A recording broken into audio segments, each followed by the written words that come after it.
Welcome to the Effortless Swimming YouTube channel. My name's Brenton Ford and this is Feedback Friday, where every Friday we bring you a video of someone's stroke to help you better understand what to look for and how to change it so you can swim faster and more efficiently. Today we're looking at posture, and this is something that is fundamental to fast swimming, but it's something that not a lot of new swimmers know about or often do the right way. Now, what we're looking at here is the side-on view of someone swimming. What we look to do is try and keep the back and the neck very long and straight. So in that straight position, it's going to be a lot more efficient than if you've got a big arch through the lower back. So when we run clinics or in our membership, when we do analysis for people all over the world, one of the first things I look for is how's their posture. So we want to try and keep their spine long and straight, and keep that straight line all the way up through their neck. So you can see in this first video how there's quite a big arch in the lower back. That causes extra drag and resistance in a couple of places. Firstly, on their chest, so it opens up more of their chest or their torso to that oncoming water, so they end up taking up a bigger space. The second area that it adds resistance is on their quads, on the top of their thighs. You can see that the legs end up sitting just a little bit low.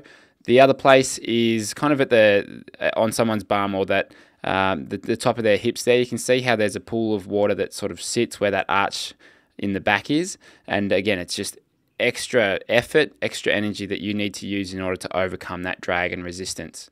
So what causes it?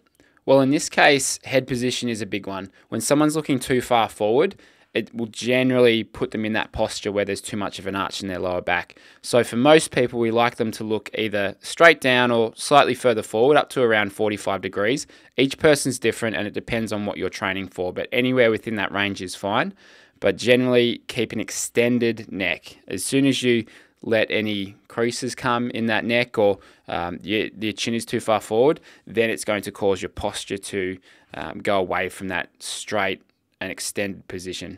So very first thing is head position that's causing it. The second thing that looks like is probably causing that is with the left arm in particular, in some of those pull-throughs, pushing down on the water a lot instead of pressing back, and that push down causes the shoulders or the upper torso to be pushed up, which is obviously going to sit the stomach or the core low, and the hips will be up there. So that is partly causing the arch in the back.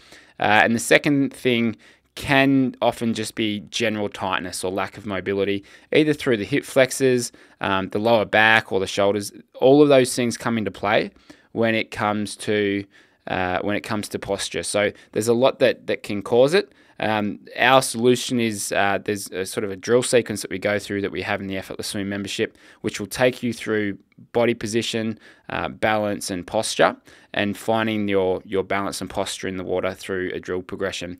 And we just did a training on this within the membership, which was all about posture, line and balance, and how if you can get that right, then the rest of the stroke comes a whole lot easier, because it's like building a house. If you get a strong base, a nice solid concrete base to build on, that's exactly what posture, line and balance is. If you can build on that, then the rest of the structure is going to be put together, and it's going to stay for a very long time. But if you don't have that foundation of good posture, line and balance, then you're going to fall apart pretty quickly.